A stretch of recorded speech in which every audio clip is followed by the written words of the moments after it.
বেশিরভাগ দাম্পত্য কলহ হয় মহিলাদের রজস্রাবের সময়কালে। ক্রিমিনাল রেকর্ডের উপর একটা রিপোর্ট অনুযায়ী আমেরিকার মহিলাদের বেশিরভাগই অপরাধমূলক কাজগুলো করেছে তাদের রজস্রাবের সময়টাতে।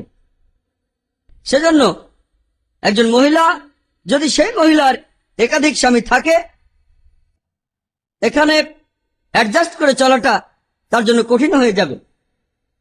মেডিকেল সায়েন্স এছাড়াও আমাদের বলে, যদি কোন মহিলা যদি তার একাধিক স্বামী থাকে, এক্ষেত্রে সম্ভাবনা থাকে যে সেই মহিলা যৌন সংক্রামক রোগে আক্রান্ত হবে। অন্যান্য রোগও হতে পারে, আর এই যৌন রোগগুলো স্বামীদেরও হতে পারে, কিন্তু কোন পুরুষের একাধিক স্ত্রী থাকলে এমনটা হওয়ার সম্ভাবনা নেই। আর ধরুন একজন পুরুষ যার একাধিক স্ত্রী আছে যদি একাধিক বিয়ে করে আর তাদের সন্তান জন্ম নেয়, সেক্ষেত্রে বাবা এবং মা দুজনকেই শনাক্ত করা সম্ভব। বাবা মা দুজনকে আলাদা আলাদা ভাবে শনাক্ত করা সম্ভব। কিন্তু যদি এমন হয় যে কোনো মহিলার একাধিক স্বামী রয়েছে, এখানে শুধু মাকে শনাক্ত করা যাবে, বাবাকে করতে পারবেন না। ইসলাম বাবা এবং মাকে শনাক্ত করার উপর অনেক বেশি গুরুত্ব দিয়েছে। আর মনোবিজ্ঞানীরা বলেন, যদি সন্তান বাবা মাকে শনাক্ত করতে না পারে তাহলে সে মানসিকভাবে অসুস্থ হয়। আর সেজন্যই কোনো প্রতিটার ছেলেমেয়েরা শৈশবে খুব খারাপ অবস্থায় থাকে। আর যদি সেই সন্তান কোন স্কুলে ভর্তি হওয়ার জন্য যায়, যদি জিজ্ঞাসা করা হয় যে তোমার বাবার নাম কি, সেক্ষেত্রে দুটো নাম বলতে হবে। আপনারাও জানেন তাকে কি বলা হয়। এরকম অনেক কারণে বহুবিবাহের অনুমতি নাই মেয়েদের। এখন যদি যুক্তি দেন যে আমি বলেছি কেন ইসলাম ধর্মে পুরুষের বহুবিবাহের অনুমতি দিয়েছে, এখন ধরুন যদি কোন দম্পতির সন্তান ধারণ ক্ষমতা না থাকে, পুরুষ সেক্ষেত্রে একাধিক নারীকে বিয়ে করতে পারে। এখন ধরুন এক্ষেত্রে পুরুষটাই বন্ধা, সেক্ষেত্রে সেই মহিলা কি একাধিক পুরুষকে বিয়ে করতে পারবে না? কারণ কোন ডাক্তারই গ্যারান্টি দিতে পারবে না যে সেই পুরুষ 100% বন্ধা। এমনকি যদি ভ্যাসেকটমিও করায়, যদি নেসব্যান্ডিও করায়, কোন ডাক্তারই গ্যারান্টি দিতে পারবে না সেই পুরুষ বাবা হতে পারবে না। তাই এক্ষেত্রেও সেই সন্তানের বাবাকে শনাক্ত করা যাবে না। আরেকটা ক্ষেত্রে ধরুন স্বামী কোনো অ্যাক্সিডেন্ট করলো অথবা শারীরিকভাবে খুবই অসুস্থ হয়ে পড়লো, এক্ষেত্রে সেই স্ত্রী কি আরেকটা বিয়ে করতে পারবে? আসুন দেখি। ধরুন সেই স্বামী যদি কোনো অ্যাক্সিডেন্ট করে অথবা অসুস্থ হয়ে পড়ে, সেটা দায়িত্বগুলো ভালোভাবে পালন করতে পারবে না। প্রথমত টাকা পয়সার ব্যাপার, সে খরচ বহন করতে পারবে না স্ত্রী সন্তানদের। আর দ্বিতীয়ত সে স্ত্রীকে তৃপ্ত করতে পারবে না। প্রথম ব্যাপারটায় সে স্ত্রী সন্তানদের খরচ বহন করতে পারবে না। ইসলামে এর সমাধান আছে। ইসলামে এইসব মানুষের জন্য জাকাতের ব্যবস্থা আছে। যে লোকগুলো তাদের খরচ বহন করতে পারবে না তারা জাকাত নেবে। আর দ্বিতীয় ব্যাপারটা, মেডিকেল সায়েন্স আমাদের বলে একজন মহিলা তুলনামূলকভাবে একজন পুরুষের চাইতে অনেক কমই সন্তুষ্ট থাকতে পারে। তারপরও যদি সেই মহিলা এরপরও যদি তৃপ্ত না হয়, সেই মহিলা সেক্ষেত্রে কুলা নিতে পারে স্বামীর কাছ থেকে, তারপর আরেকজনকে বিয়ে করবে। এখানে সেই মহিলার জন্য কুলা নেওয়াটাই সবচেয়ে ভালো, কারণ যখন সেই মহিলা ডিভোর্স নিচ্ছে তখন সে সুস্থ। কিন্তু অন্য ক্ষেত্রে যদি সেই মহিলা পঙ্গু বা অসুস্থ হয়, যদি তাকে ডিভোর্স দেওয়া হয়, কে তাকে বিয়ে করবে? আশা করি উত্তরটা পেয়েছেন। আমার নাম শাইলা হাকিম। আমি কয়েকটা প্রশ্ন করব। তার প্রথমটা হলো, আজকের আলোচনার বিষয় ইসলাম ধর্মে নারীর অধিকার। সেখানে তো নারীরাই বেশি প্রশ্ন করবে। যদি বিষয়টা হতো ইসলামে পুরুষের দায়িত্ব ও কর্তব্য, তাহলে আরো ভালো হতো।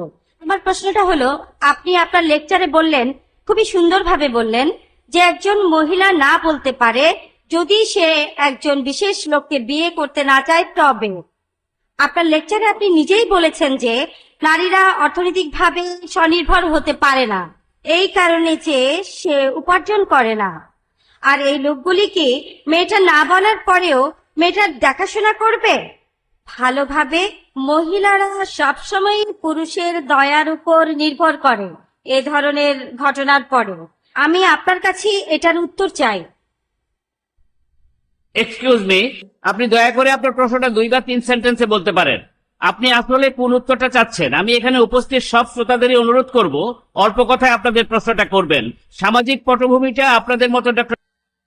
ভাই, আপনি প্রশ্ন করলেন যে আমি আমার লেকচারে বলেছি যে অর্থনৈতিক অধিকারে নারী এবং পুরুষ সমান, তাহলে উত্তরাধিকার হিসেবে সম্পত্তি পাওয়ার ক্ষেত্রে সেটা সমান নয় কেন?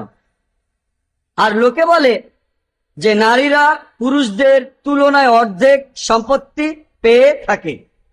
আপনার এই প্রশ্নের উত্তরটা দেয়া আছে পবিত্র কোরআনে সূরা নিসার 11 ও 12 নম্বর আয়াতে উল্লেখ করা হয়েছে, যেখানে বলা হয়েছে যে কিভাবে সম্পত্তি ভাগাভাগি করতে হবে।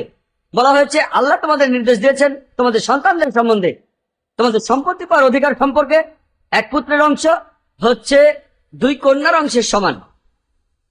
কিন্তু কেবল কন্যা থাকলে 2 বা অধিক, তাহলে 2/3 পাবে। মাত্র 1 কন্যা থাকলে অর্ধেক পাবে। তারপর বলা হয়েছে তার যদি সন্তান থাকে তাহলে তার পিতামাতা 1/6 পাবে, আর সে যদি নিঃসন্তান হয় তাহলে তার মা পাবে 1/3।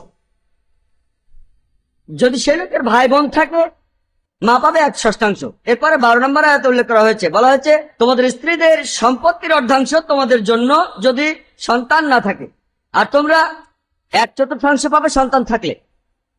আর তোমার স্ত্রীদের জন্য তোমার সম্পত্তির 1/4 যদি কোনো সন্তান না থাকে, আর 1/8 যদি সন্তান থাকে।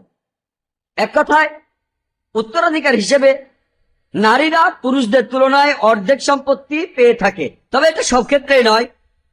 যেমন ধরুন, একই মায়ের গর্ভে জন্মানো ভাই ও বোন দুজনেই পাবে 1/6 যদি সেই লোকের বংশধর বা পূর্বপুরুষ না থাকে, দুজনেই সমান পাবে। যদি সেই লোকের কোনো সন্তান না থাকে তাহলে তার বাবা মা দুজনেই সমান অংশ পাবে 1/6। আর বিশেষ কিছু ক্ষেত্রে যে মারা গেছে সে যদি মহিলা হয়, কোনো সন্তান না থাকলে তার স্বামী ওখানে পাবে অর্ধেক, মা পাবে 1/3 আর বাবা পাবে 1/6। তার মানে কিছু কিছু ক্ষেত্রে নারীরা অনেক সময় পুরুষদের চাইতে দ্বিগুণ সম্পত্তি পেয়ে থাকে। মা এখানে বাবার চাইতে দ্বিগুণ সম্পত্তি পাচ্ছে। তবে এই কথা মেনে নিচ্ছি যে নারীরা সাধারণত উত্তরাধিকারের সময় পুরুষদের তুলনায় অর্ধেক সম্পত্তি পায় কন্যা অথবা স্ত্রী হিসেবে। এটার উত্তর আমি বলবো সেটা হলো যেহেতু পুরুষরা পরিবারের অর্থনৈতিক বিভিন্ন বিষয়ের দায়িত্ব নেবে, তাই তাদের সাথে যেন অবিচার করা না হয়, সেজন্য আল্লাহ পুরুষদের নারীদের তুলনায় বেশি পরিমাণে সম্পত্তির অধিকার দিয়েছেন। তা না হলে এখানে লেকচার দিতাম ইসলামে পুরুষের অধিকার। আমি আপনাদের একটা উদাহরণ দেই। ধরুন, একজন লোক মারা গেল, আর সম্পত্তি ভাগাভাগি করার পর সন্তানদের জন্য যে অংশটা থাকলো তা হলো 1.5 লক্ষ টাকা। আর সেই লোকের 2টো সন্তান আছে, একটা ছেলে একটা মেয়ে। এখন ইসলামিক শরিয়া অনুযায়ী ছেলে পাবে 1 লক্ষ টাকা আর মেয়ে পাবে 50,000 টাকা। তবে এখানে ছেলে সন্তান যে 1 লক্ষ টাকা পাচ্ছে তার বেশিরভাগই সে তার পরিবারের পেছনে খরচ করে ফেলবে। হতে পারে যে পরিবারের পেছনে সে 80,000 টাকায় খরচ করে ফেললো, কিন্তু মেয়ে সন্তান সে যখন 50,000 পাবে, এখান থেকে তার 1 পয়সাও খরচ করতে হবে না পরিবারের পেছনে। এবারের প্রশ্নটা এসেছে চিরকুটি। শ্রোতাদের অনুরোধ করব অল্প কথায় প্রশ্ন করতে, বক্তাকে অনুরোধ করব অল্প কথায় উত্তর দিতে। আমাদের এই প্রশ্নোত্তর পর্বের আর মাত্র 25 মিনিট বাকি আছে। এই প্রশ্নটা করেছে বিজয়, বোম্বের আইআইটির একজন স্টুডেন্ট। প্রশ্নটা হলো, ইসলাম নারী আর পুরুষকে কর্মক্ষেত্রে একসাথে কাজ করার অনুমতি দেয় না। এই নিয়মটা কি আধুনিক নাকি সেকেলে? একটু ব্যাখ্যা করে বলেন। একই রকম আরেকটা প্রশ্ন হলো, মহিলারা কি এয়ার হোস্টেস হিসাবে চাকরি করতে পারে? কারণ এটা সম্মানজনক আর বেশি বেতনের চাকরি। প্রশ্নটা করেছেন সিদ্ধার্থ। প্রথম প্রশ্নটার ব্যাপারে বলি, ইসলাম নারী পুরুষের অবাধ মেলামেশার অনুমতি দেয় না। এটা কি আধুনিক নাকি সেকেলে? যদি আধুনিক বলতে বোঝান যে নারীদেরকে পণ্য হিসেবে দেখবেন, অবাধ মেলামেশা করা যাবে, তারা মডেলিং এর পেশা বেছে নিতে পারেন, তাহলে আমি বলবো যে ইসলাম ধর্মটা আসলে সেকেল। কারণ নারীদেরকে পশ্চিমা মিডিয়া বলে, পশ্চিমা সমাজগুলো বলে, দাবি করে যে তারা নারীদেরকে অনেক অধিকার দিয়েছে, তারা নাকি নারীদের অনেক উপরে উঠিয়েছে, আসলে নারীদের নিচে নামিয়েছে। পরিসংখ্যান থেকে জানতে পারি যে আমেরিকাতে যেসব মহিলা ইউনিভার্সিটি আর বিভিন্ন অফিসে যায় তাদের 50% ধর্ষিত হয়। এটা আপনারা জানেন? 50%। কেন? কারণ আমেরিকার বেশিরভাগ চাকরিতেই নারী পুরুষের অবাধ মেলামেশা হয়। যদি আপনি ভাবেন একজন মহিলা ধর্ষিত হবেন এটাই আধুনিক, তাহলে ইসলাম সেকেলে। সেরকম না ভাবলে ইসলাম ধর্মই সবচেয়ে আধুনিক। তাকে ভর্তি করেছে, ডাক্তাররা বারবার বলেছে এখন রোগীর অবস্থা সংক্রমণ সময়, রোগী যে কোনো সময় খারাপ হয়ে যেতে পারে। আমরা তার মাথাগুলো দেখেছি, একটি মাথায় কতগুলো সেলাই করা হয়েছে, মাথার যে জায়গায় মগজ থাকে ঠিক তার উপরে কতটা বাড়ি পড়েছে। সম্মানিত উপস্থিতি, এইভাবে মাহফুজ যখন তার চয়টা দিয়ে গেছে, সে যখন কথাও বলতে পারে না, এই নির্মমতা দেখে পরিশাসনিকতাকেও হার মানিয়েছে, তা আমাদেরকে মনে করিয়ে দিয়েছে। সংগ্রামী বন্ধুগণ, আমরা নির্বাচন করার পর ভেবেছিলাম আমরা জনগণকে সুযোগ দেব, আমরা জনগণকে শান্তি দেব, আমরা জনগণকে হাসি মুখে থাকার সুযোগ করে দেব, আমরা জনগণের মৌলিক অধিকার প্রতিষ্ঠা করে দেব, আমরা জনগণের নিজের বেঁচে থাকার অধিকার দিয়ে দেব। কিন্তু 17 তারিখ শপথ নেওয়ার পর 28 তারিখে লাশের মিছিলের প্রথম খাবারের নাম হলো আমার হাফিজ। এই হাফিজের সাথে দীর্ঘদিন জেলে থেকেছি, এই হাফিজের সাথে দীর্ঘদিন উঠা বসা করেছি। এত লক্ষ্যের মানুষ, এত নেতৃত্ব করার মানুষ, এত মানব দরদ মানুষ আমি কম দেখেছি। সম্মানিত ভাইরা, তাহলে আমাদের এই গোটা জাতির আশা আকাঙ্ক্ষা যারা ভুলণ্ঠিত করতে চায়, জাতির আশা আকাঙ্ক্ষা যারা কেড়ে নিতে চায়, জাতির বেঁচে থাকার অধিকার যারা কেড়ে নিতে চায়, জাতির শুধুমাত্র মুখের হাসি যারা কেড়ে নিতে চায়, আমরা স্পষ্ট ভাবে বলছি আপনাদের অবস্থান বাংলার কোনো হবে দাঁড়িয়েছে তার অধিকার ফিরিয়ে নেওয়ার জন্য। সুতরাং বাংলার মানুষের অধিকার কেড়ে নেওয়ার জন্য আবার যদি কেউ এগিয়ে আসে, বাংলার আগ্রহী মানুষ এটা কোনো অবস্থায় মেনে নেবে।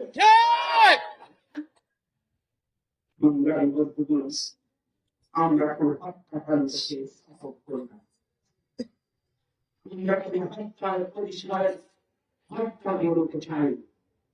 কিন্তু গতকাল যখন এই ঘটনাটাকে পুলিশ প্রশাসনকে যখন ফোন করেছিল, পুলিশ প্রশাসন যদি সারা সারা এসে যেতে পারত, তাহলে ঘটনা হয়তো এরকম নাও করতে পারত। পুলিশ প্রশাসনের যদি কোন রকম শৈতন্য থাকে, কোন রকম মনোভাব থাকে, কোন রকম ইন্টেনশন থাকে, তাহলে এই পুলিশের পিছনে বাংলার মানুষের আমরা স্পষ্টভাবে বলতে চাই, আমার হাফিজকে ধরে রাখতে নিয়েছ আমাদেরকে দুর্বল করার জন্য নয়। আমার হাফিজের রক্ত যে বাংলার জমিনে যে অঞ্চলে পড়েছে, সে অঞ্চল ইসলামী আন্দোলনের দুর্জয় করিতে পরিণত হবে। আমরা স্পষ্ট ভাবে বলে দিতে চাই, দুজন আসামিকে অ্যারেস্ট করা হয়েছে, বাকি ঝাড়খণ্ডীয় আসামিদেরকে অতি সত্বর অ্যারেস্ট করতে হবে। 7 দিনের ভিতরে যদি পুলিশ প্রশাসন, অন্য আইন শৃঙ্খলায় নিয়োজিত অন্য বাহিনীরা এই আসামিদের মুক্ত করতে ব্যর্থ হয়, তাহলে আমরা ঝাড়খণ্ডকে নিয়ে এই আসামিদের ধরার কাজে অবশ্যই এগিয়ে যাব। আমরা হাফিজকে কবলে রেখে আসামিরা দিন পর্বে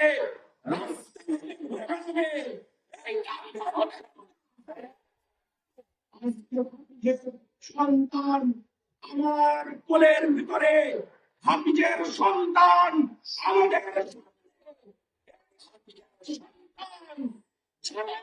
করেছে, তাদের জমিনে কোন অবস্থায় স্বাভাবিকভাবে বেঁচে থাকার অধিকার নেই। বন্ধুগণ, আমার এই হাফিজের ছোট্ট শিশুরা কি অপরাধ করেছিল? তোমার কাছে কি অপরাধ করেছিল আমাদেরকে বলে দাও। আজকে যে হাফিজ আছে, তোমাদের কাছে দাও যে মাহফুজ হাসপাতালের কাছে সে তোমাদের কাছে কি অন্যায় করেছিল আমাকে বলে দাও। তাদের নেতা হয়ে তোমাদেরকে বলছি, আমার হাফিজ, আমার মুফিজ, আমার মাহফুজ যদি তোমাদের কথা বিনিময় দেয়, তোমাদের উপর ক্ষতি করে, তোমাদের উপর সম্পদ আক্রমণ করে, আমি তাদের নেতা হয়ে বলছি তা তোমাদেরকে ফেরত দেব। কিন্তু যদি আমার হাফিজ, মুফিজ, মাহফুজ যদি কোনো অন্যায় না করে, তাহলে তাদেরকে নির্মম ভাবে এই নির্যাতন তোমরা কেন দিলে করলে, এলাকার মানুষ তোমাদের কাছে তা জানতে চায়। সম্মানিত বন্ধুগণ, আমরা স্পষ্টভাবে বলতে চাই, সমাজ পরিচালনা করে তাদের জন্য কোনো গোত্র থাকে না, তাদের জন্য কোনো দল থাকে না, তাদের জন্য কোনো পরিচয় থাকে না, তাদের পরিচয় একটাই, তারা অপরাধী, তাদের পরিচয় একটাই, তারা সন্ত্রাসী, তাদের পরিচয় একটাই, এই সমাজকে অসংলগ্ন করার জন্য পায়তারা করে। আজকে আমার থাকিয়া ঈশ্বর আছে, তার বিধবা স্ত্রী সন্তানের হয়ে একটাই কথা বলছিল, আমরা কিভাবে, আমরা জানি না যে স্ত্রী কি হবে, আমরা জানি না হাফিজের কুটুমের কি হবে, আমরা জানি না হাফিজের ছোট্ট সন্তানের কি হবে। আমরা ওই মহান রবের কাছে শুয়ে বলতে চাই, ও আল্লাহ, দুনিয়ায় যখন কেউ এই পরিবারের পাশে থাকবে না, ও মাওলা, তুমি নিজ পুত্রকে এই পরিবারের অভিভাবক হয়ে যাও। সংগ্রামী বন্ধুগণ, আমরা জনগণের শান্তি দেওয়ার জন্য এসেছিলাম, আমরা জনগণের কষ্ট দেওয়ার জন্য আসি নাই। আমরা জনগণের শান্তি দিতে চাই, কোন মানুষকে কষ্ট দিতে চাই না। আপনারা যারা আমাদেরকে চেনেন, আমাদেরকে বোঝেন, আমাদেরকে বুঝতে পেরেছেন, আজকে হাফিজ দাসকে অন্য কোন দলের কোন নেতায় বসিয়ে থাকত, তাহলে রাস্তাঘাটে যে আগুন জ্বলত, সেটা আপনারা একবার ভেবে দেখুন। বাড়িতে বাড়িতে যে ভাঙচুর হতো, তার একবার ভেবে দেখুন। দোকান বাসিন্দে যে লুট হতো, তার একবার ভেবে দেখুন।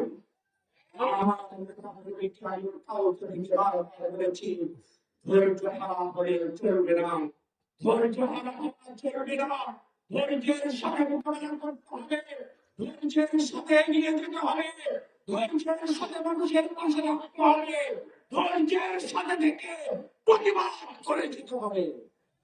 আমার কর্মীরা আমার প্রকাশ করেছে, আমার কর্মীদের কাছে আমি কৃতজ্ঞ। আমার কর্মীরা কেউ আইনের হাতে তুলে নেয়নি, আমার কর্মীরা কারোর বিরুদ্ধে স্লোগান দেয়নি, আমার কর্মীরা কোনো বাড়িতে বাঁশের লাঠি দিয়ে আঘাত করেনি, আমার কর্মীরা কোনো মানুষকে নষ্ট করেনি, আমার কর্মীরা কোনো বিতরণ করেনি। কর্মী সততার সাথে, ইনসাফের সাথে মানুষের সাথে এগিয়ে যেতে চায়।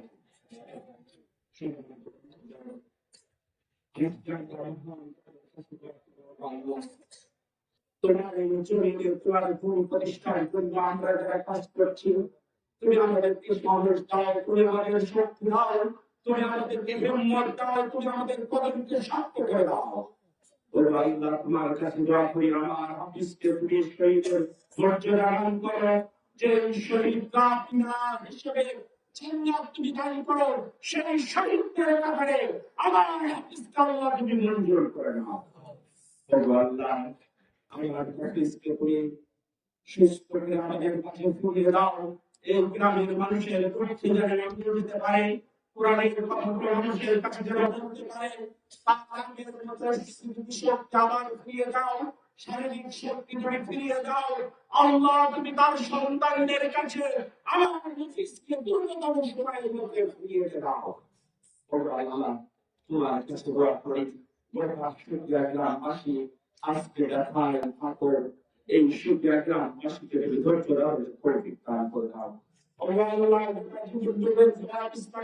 আল্লাহ এই জামাত ইসলামীকে তুমি ধৈর্য ধারণ করে উপযুক্ত সিদ্ধান্ত নেওয়ার তৌফিক দান করে দাও সুন্দর বন্ধুগণ আগামীকাল সারা জেলাতে প্রত্যেকটা থানায় জামাত ইসলামী বিক্ষোভ কর্মসূচির ঘোষণা দিচ্ছে সরকার শাখা সেই বিক্ষোভ কর্মসূচি পালন করবে সংগ্রাম বন্ধুগণ আগামী পরশু ইফতারের সাথে ইফতারের সময় প্রত্যেকটা মসজিদে প্রত্যেকটা মসজিদে জামাত ইসলামের প্রত্যেকটা কর্মী প্রত্যেকটা জেলার আমার হাফিজ মুহিতের জন্য দোয়া দিবসের ঘোষণা করা হলো আপনারা দোয়া করবেন আল্লাহ তাআলা আমাদের জন্য আমার হাফিজকে যেন আল্লাহ তাআলা সুস্থ করে দেন হাফিজকে যেন শহীদ হিসেবে মঞ্জুর করে দেন আসুন আমরা সবাই মিলে সোনার একটা অঞ্চল করে তুলি সবার মিলে আমরা এই পরিবারের পাশে থাকি সবার মিলে বঞ্চিত মানুষের পাশে থাকি আল্লাহ তাআলা আমাদেরকে কবুল করুন আমিন আসসালামু আলাইকুম ওয়া রাহমাতুল্লাহ